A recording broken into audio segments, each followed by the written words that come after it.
గురుగారు, లలితా సహస్రనామ స్తోత్రాలని ఏ రోజు పఠిస్తే మేలు కలుగుతుంది? లలితా సహస్రనామం ఏ రోజు పఠించినా శ్రేయస్సు కలుగుతుంది.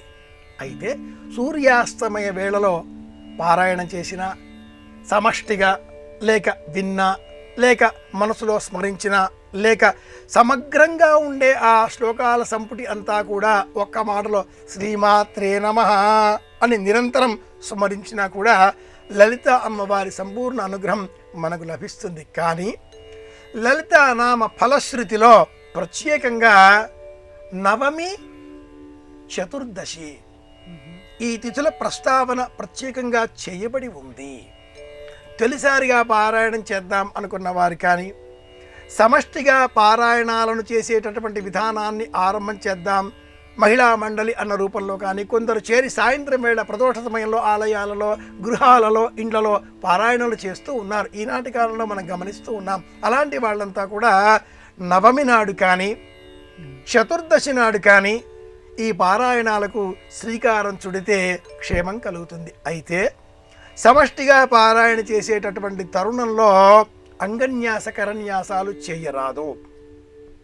కేవలం ధ్యాన శ్లోకం చెప్పడం, అలాగే శ్రీమాతా శ్రీ మహారాజ్ఞి శ్రీమత్ సింహాసనేశ్వరి చితగ్నికుండ సంభూత దేవకార్య సముద్యత ఇలా ఆ శ్లోకాలను ఫలశ్రుతి వరకు చెప్పవచ్చు. లేదా సమయం ఉంటే ఫలశ్రుతి కూడా కలుపుకొని సమష్టిగా పారాయణ చేయవచ్చు.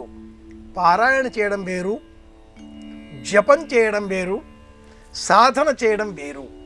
సమష్టిగా పారాయణ చేసే సమయంలో అంగన్యాస కరన్యాసాలకు తావు లేదు. సాధన చేసే సమయంలో ఒక ప్రత్యేకమైన చోట స్థలంలో కూర్చోవడం, స్థిరాసనం వేసుకోవడం, సంకల్పం ఆచమనపూర్వకంగా చేయడం, గోత్ర ప్రవరలు, నామాలు, స్థలకాల నామాదుల వివరణ చెప్పడం, తదుపరి మండల దీక్ష, పక్షిణి దీక్ష, నవాహ్నిక దీక్ష, పంచాహ్నిక దీక్ష ఇలా దీక్షలను అనుసరించి లలిత సహస్రనామావళిని మౌనంగా మనలో మనమే సంకల్పపూర్వకంగా పారాయణం చేయడం. బాహ్యంగా పారాయణం చేయడం ఉచితమైనది కాదు అని ఫలశ్రుతిలోనే చెప్పబడి ఉంది. మౌనంగా మనలో మనమే పెదవులను మాత్రమే కదిలిస్తూ ఉపాంశువు అన్న పద్ధతిలో పారాయణ చెయ్యాలి.